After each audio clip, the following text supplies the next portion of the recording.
Hello again, my friends, and welcome back to the channel. Today we're looking at a brand that I was not familiar with at all until about a year ago. And a good friend of mine has loaned me his part of his collection to showcase this brand. So this is Williams Knives. And like I said, I wasn't familiar with it. Small knife company out of Johns Island, South Carolina, just outside of Charleston. And so far, I've been kind of impressed with the blades. Now, we're going to just kind of go through these. Like I said, this is just 6 of those blades. I will say this.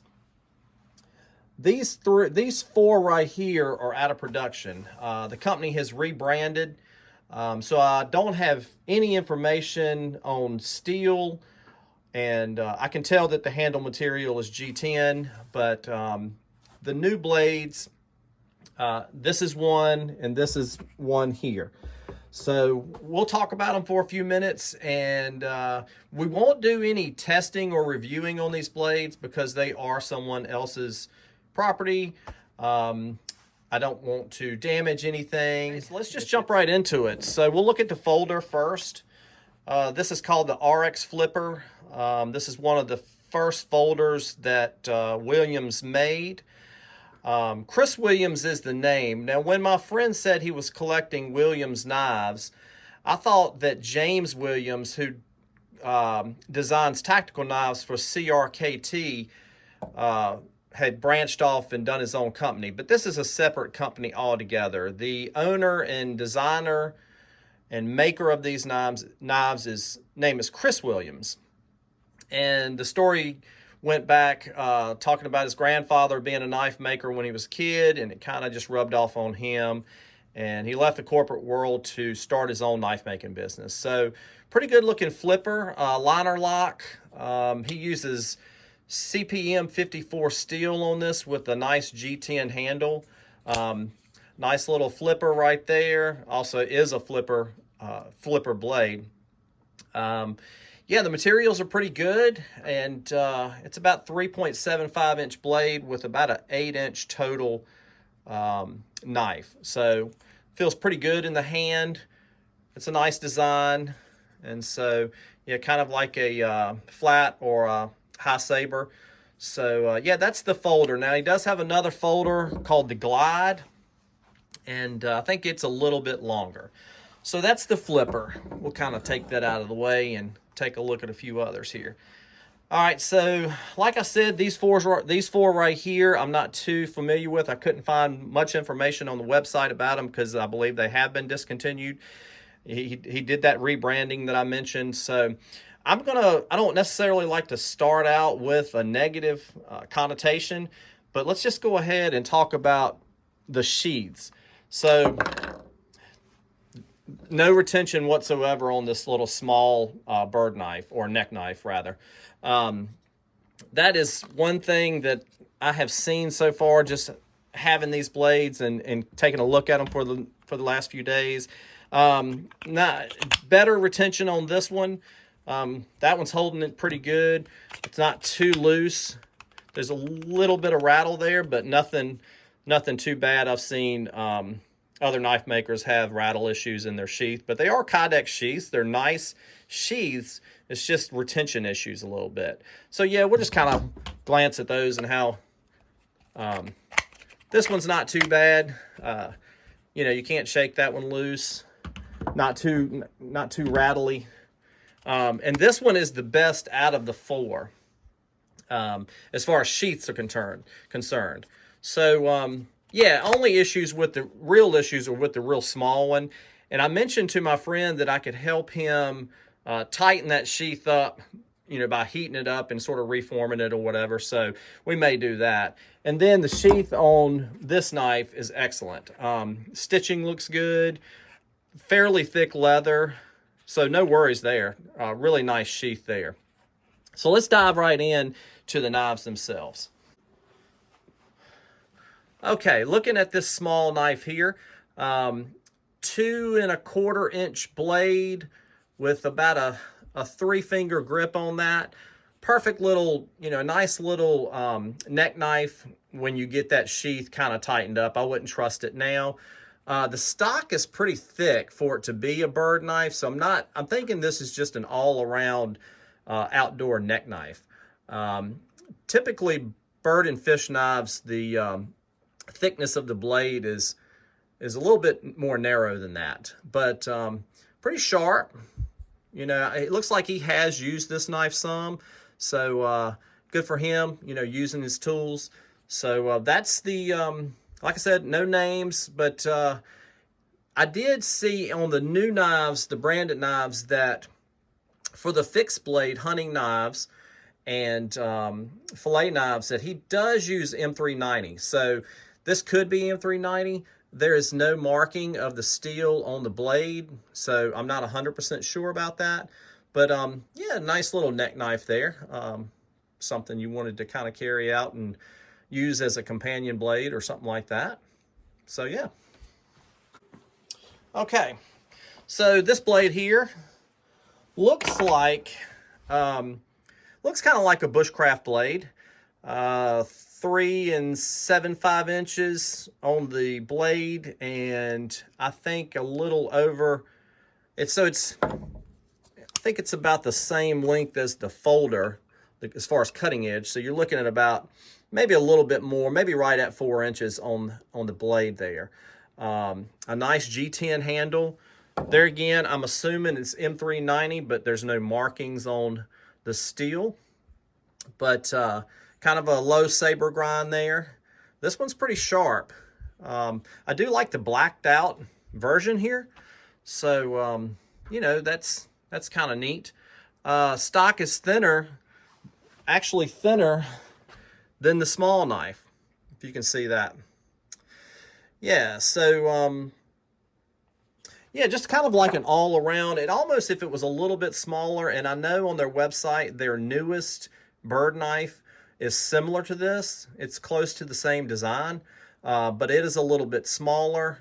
For example, this is a bird and fish knife, and so the new one, I believe, is a little bit smaller than this older version here.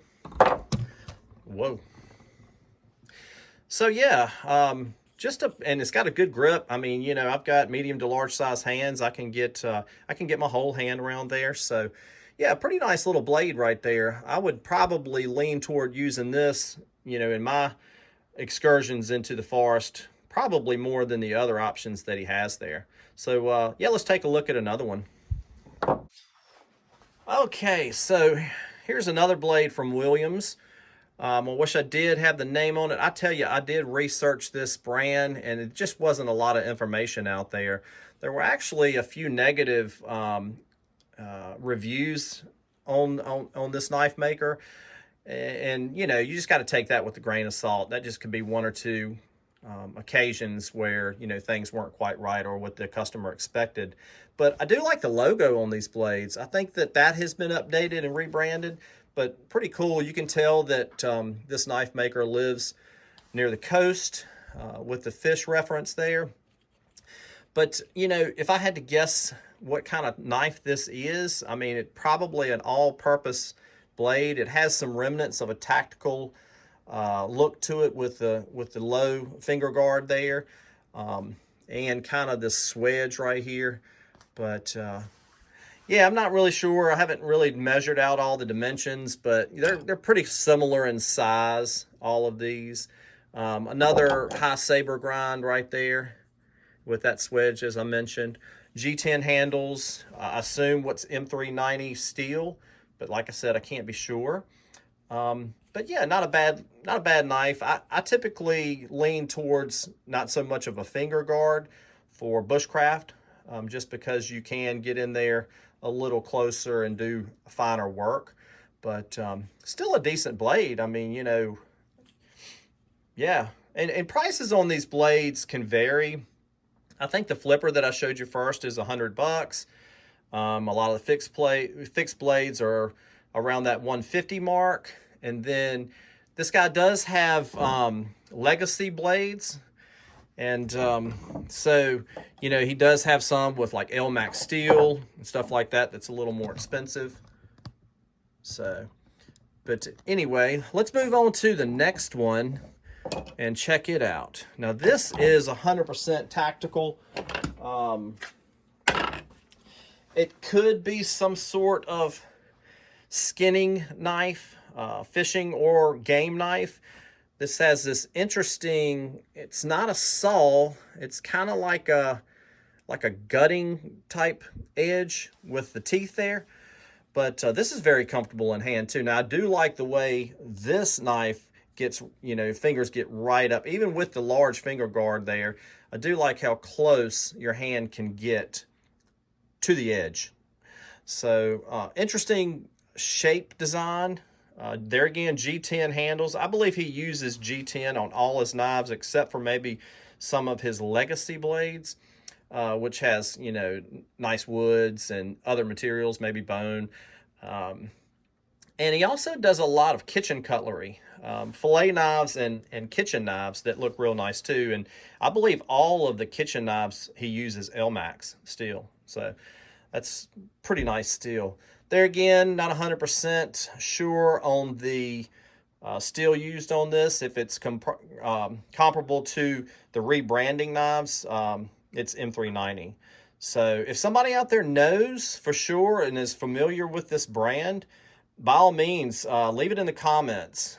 These older knives that don't have much history as far as research is concerned, let us know what type of steel these fixed blade knives use. And so last but not least is, in my opinion, the best knife in the collection. All right, so the story behind this knife is the story behind him making knives. So, you know, in the harbor, people do a lot of oyster shucking. And what Chris, at least what I have found in my research, was finding when he was shucking oysters is that all the oyster knives out there were just, they just weren't burly enough. They just weren't, you know, thick enough. You couldn't, the grips on them wasn't near as good. This is nice. I really like this. I may get myself one of these.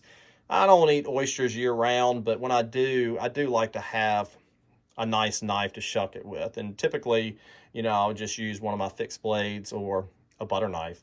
But this is nice. I mean, the tip on this is very acute. You know, you can really get in there and do some damage. Heavy duty stock on the spine. You know, all of these fixed blades are full tang, if I didn't mention. So, you know, that's always a plus when it comes to sturdiness when you're really putting these knives through the test. But yeah, I believe this is his best knife in my opinion. The sheath is really nice, as I mentioned in the beginning of the video. Just kind of twisted around a little bit there. But yeah, if you were having a big oyster party or, you know, something on the beach, you know, a roast or something like that, this would be awesome to have on your hip. Double-sided on the edge. Now, the edges aren't super sharp. They don't really need to be. But, yeah, it's very, very nice. I like that. Same as the other G10 handles. And you got the Williams logo there. And so, and then the assumptions of the steel, again, no stamp or anything, but we are assuming M390, but we could be wrong. So yeah, that's kind of the gist of it. Williams knives, not to be confused with James Williams, the designer for CRKT, but just something different to show. And, you know, if anybody was interested in the brand, it's williamsknife.com, and you can buy straight from there. I have seen a few of his knives on Amazon. I've seen the flipper on Amazon and maybe one of his newer ones. So check out the website if you're interested. Like I said, these blades here won't be on there except for the oyster knife. It will be on there. But these other fixed blades will not. There's different variations. There's the Hunter, There's a different bird knife. The bird knife is really nice looking. It's a little bit smaller than, it's the same shape as this knife, which you could use this knife as a bird and small game knife. But yeah, so I just wanted to, you know, showcase a friend of mine's collection, and let me know what you guys think in the comments. Check it out. Have a great day.